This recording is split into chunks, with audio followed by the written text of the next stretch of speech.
एक सूरह नज्म की आयत पढ़ी और एक सूरह निसा की आयत। इन दोनों आयतों में कॉमन बात क्या मिली कि अल्लाह के जो नेक बंदे होते हैं वो कबीरा गुनाहों से बचते हैं। सवाल ये पैदा होता है कबीरा गुनाह किसको कहते हैं? तो नोट कर लीजिए कि कबीरा गुनाह उन गुनाहों को कहा जाता है जिनको शरीयत में, जिनके करने वाले के ऊपर जहन्नम की वईद सुनाई गई, जिसके करने वाले पर कुरान में या अल्लाह के रसूल की हदीसों में कहा गया हो कि अगर ये काम करोगे तो जहन्नम में जाओगे, वो कबीरा गुनाह। या उस काम पर अजाब की वईद आई हो कि अजाब मिलेगा तुमको, या उस काम के करने वाले पर शरीयत में हद जारी की गई हो। मिसाल के तौर पे जिना है, अगर कुंवारा लड़का लड़की जिना करेगा 100 कोड़े मारे जाएंगे और 1 साल के लिए शहर से निकाला जाएगा। शादीशुदा अगर जिना करेगा उसको पत्थरों से मार मार के खत्म किया जाएगा।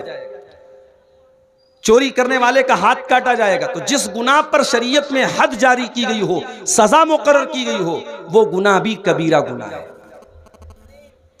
तो जिस गुनाह पर अजाब की या जहन्नम की वईद सुनाई गई हो, या जिस गुनाह पर शरीयत में हद जारी की गई हो, उस गुनाह को गुनाह कबीरा कहा जाता है। और अल्लाह कह रहा है कि अगर तुम कबीरा गुनाहों से बचोगे तो बाकी गुनाहों को हम ऑटोमेटिक माफ कर देंगे। अब सवाल यह पैदा होता है कि कौन कौन से गुनाह ऐसे हैं जो कबीरा गुनाह है? बहुत सारे ऐसे गुनाह हैं और 1-1.5 घंटे की, 1.25 घंटे की तकरीर में उन सारे गुनाहों को आपके सामने बयान नहीं किया जा सकता। उलमा ने मोटी मोटी किताबें लिखी है। कभी मौका मिले तो पढ़ो मेरे प्यारे साथी। अगर फेसबुक से और इंस्टाग्राम से और सोशल मीडिया पर वाहियात चीजों को देखने से अगर मौका मिले तो कम से कम कुछ मुताला कर लो, कुछ स्टडी कर लो, कुछ पढ़ लो। और ये तो हमारे बड़े काम की चीजें और हमारी आखिरत की नजात इससे जुड़ी है कि हम जाने कि वो कौन से गुनाह हैं जो कबीरा गुनाह है, ताकि उन गुनाहों से हम अपने आप को, अपने दामन को बचा लें। तो सारे गुनाहों को तो बयान नहीं किया जा सकता, चंद मोटी मोटी चीजों को, चंद अहम चीजों को जिनको शरीयत में कबीरा गुनाह कहा गया है, आज की तकरीर में मैं बयान करूंगा और उसके बाद आपसे इजाजत ले लूंगा। सबसे बड़ा गुनाह, कबीरा गुनाहों में भी सबसे बड़ा गुनाह, अकबरुल कबाइर कौन सा गुनाह है? चलो भाई जमालपुर वालों, चलो आपका एक इंटरव्यू ले लेते हैं। बताओ कौन सा गुनाह है? शिर्क करना। अकबरुल कबाइर, तमाम कबीरा गुनाहों में सबसे बड़ा गुनाह क्या है? अल्लाह के साथ शिर्क करना। क्या मतलब अल्लाह के साथ शिर्क करना? अल्लाह के साथ शिर्क करने का मतलब यह है कि अल्लाह ताला का हक किसी और को दे देना। जो काम अल्लाह ताला के लिए करना जायज है, वो काम किसी और के लिए करना। मिसाल के तौर पे अल्लाह के अलावा किसी और से दुआ करना, अल्लाह के सिवा किसी और के नाम से जानवर ज़बाह करना, अल्लाह के सिवा किसी और के आगे सजदा करना, अल्लाह के सिवा किसी और के बारे में ये अकीदा रखना कि ये मेरी बिगड़ी बना देगा, ये मेरी बीमारी दूर कर देगा, ये मेरी तकलीफ दूर कर देगा, ये मेरा दुख दूर कर देगा। ये शिर्क है। और ये शिर्क कितना बड़ा गुनाह है? आइए कुरान खोलते हैं। इन्नल्लाह ला यगफिरु अन युशरक बिही व यगफिरु मा दून ज़ालिका लिमन यशा। अल्लाह ताला शिर्क को माफ नहीं करेगा। शिर्क से छोटे जो गुनाह हैं, शिर्क से कमतर जो गुनाह हैं, वो तो अल्लाह ताला क्या माफ हो जाएंगे, शिर्क माफ होने वाला नहीं है। इन्नहु मन युशरिक बिल्लाहि फक़द हर्रमल्लाहु अलैहिल जन्नह। जो अल्लाह के साथ शिर्क करेगा, अल्लाह ताला ने उसके ऊपर जन्नत को हराम कर दिया है। व मअवाहुन्नार, उसका ठिकाना जहन्नम है। व मा लिज़्ज़ालिमीन मिन अंसार, और शिर्क करने वालों का अल्लाह ताला क्या कोई मददगार नहीं होगा, कोई साथ देने वाला नहीं होगा। इतना खतरनाक गुनाह है शिर्क। अल्लाह ने कुरान में सूरह अनाम के अंदर 18 नबियों का जिक्र करने के बाद फरमाया वलौ अशरकू लहबिता अन्हुम मा कानू यामलून, अगर हमारे ये 18 नबियों ने भी अगर शिर्क किया होता इनकी सारी नेकियां बर्बाद हो गई होती। सबसे बड़ा गुनाह शिर्क करना।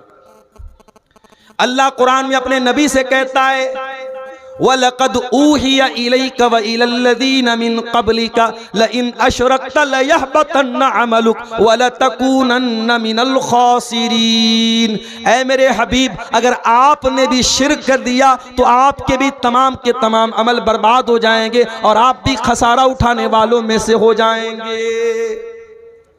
शिर्क से अपने आप को बचाओ मेरे साथ। आज मैं इस इलाके में बैठा हूं और खुशी के साथ ये कहता हूं कि ये वो इलाका है जहां आपको शिर्क के अड्डे बहुत कम मिलेंगे, ना के बराबर मिलेंगे। एक बड़ी तादाद हमारे उन भाइयों की है जो कुरान और हदीस को फॉलो करते हैं, जो शिर्क और बिदअत से दूर रहते हैं। ये बहुत खुशी की बात है और बहुत खुशकिस्मती की बात है मेरे साथ। आप यकीन नहीं करेंगे, मेरे पास ऐसे भी फोन आते हैं कि मौलाना साहब मैं फला इलाके में रहता हूं, मेरे घर से करीब में कोई ऐसी मस्जिद नहीं है जहां सही तरीके से नमाज पढ़ी जाती है। मस्जिदें हैं, सुन्नत के खिलाफ नमाज पढ़ी जाती है, मस्जिद के अंदर कब्र है, मजार है, सजदा होता है, शिर्क होता है। हमारा दिल गवारा नहीं करता उस मस्जिद में नमाज पढ़ने के लिए, हम क्या करें। आज आपके घर से चंद कदम की दूरी पर मस्जिद है और आप सुकून के साथ सुन्नत के तरीके पर नमाज पढ़ते हैं, ये बहुत बड़ी बात है मेरे साथियों। बहुत सारे लोग इस नेमत से महरूम हैं। अगर अल्लाह ताला ने आपको ऐसे माहौल में पैदा किया है कि आप अल्लाह की तौहीद पर हैं, अल्लाह का शुक्र अदा कीजिए। बहुत सारे लोग इस नेमत से महरूम हैं। मेरे प्यारे साथियों, इस तौहीद की नेमत की कदर कीजिए और मरते दम तक शिर्क से अपने दामन को बचाइए और अपने बच्चों को भी बचाइए। कभी कभी ऐसा भी होता है, बाप तो बहुत तौहीद वाला है लेकिन बाप ने बच्चों की तरबियत नहीं की, बच्चों को मदरसे में नहीं पढ़ाया, बच्चों को कुरान नहीं पढ़ाया, बच्चों को दीनियात नहीं पढ़ाई। बच्चा कहां पढ़ता था? कॉन्वेंट में पढ़ता था। बाप तो बड़ा खुश था कि साहब मेरा बेटा तो इंग्लिश मीडियम में पढ़ता है, मेरी बच्ची तो इंग्लिश मीडियम में पढ़ती है, हाई फाई इंग्लिश बोलती है, घर में आती पहले पापा को देख के गुड नाइट पापा, गुड मॉर्निंग पापा बोलती है। माँ बाप तो इसी में खुश हो गए साहब। जरा से 4 अंग्रेजी के जुमले क्या बच्चे ने बोल दिए, आप तो खुश हो गए। मगर ये अंग्रेजी के चंद जुमले जो आपके बच्चे ने सीखे हैं कि इतने भारी पड़ जाएंगे आपके ऊपर जब ये बच्चा बड़ा होगा और वो अल्लाह की तौहीद से दूर होगा। और आज इसी पाकुड़ के इलाके से मेरे पास व्हाट्सएप पर मैसेज आया कि मौलाना जरा इस पर भी आप बोलिएगा। आज कई लड़कियों की आईडी है, मुसलमान लड़कियों की आईडी है, और आपके इसी पाकुड़ बरहरवा फरक्का इस पूरे बेल्ट से ताल्लुक रखने वाली वो लड़कियां हैं, उनके बॉयफ्रेंड कौन हैं, उनके सोशल मीडिया पर उनकी दोस्ती किससे है, गैर मुस्लिम लड़कों से है, और उनके साथ उनका उठना बैठना और उनके साथ दोस्ती करना, घूमना फिरना हो रहा है। काफिर और मुशरिक लड़कों के साथ वो लड़कियां घूम रही हैं, फिर रही हैं, जिना कर रही हैं, बदकारी कर रही हैं, और यहां तक कि वो लड़कियां बाद में अपने उन बॉयफ्रेंड के साथ शादी करती हैं और इस्लाम को छोड़ करके मुर्तद हो जाती है। ये क्यों हो रहा है मेरे साथियों? ये इसीलिए हो रहा है कि आपकी आने वाली नस्ल इसको मालूम ही नहीं कि ईमान क्या है। उसके पूरे सिलेबस में कहीं ईमान नहीं है।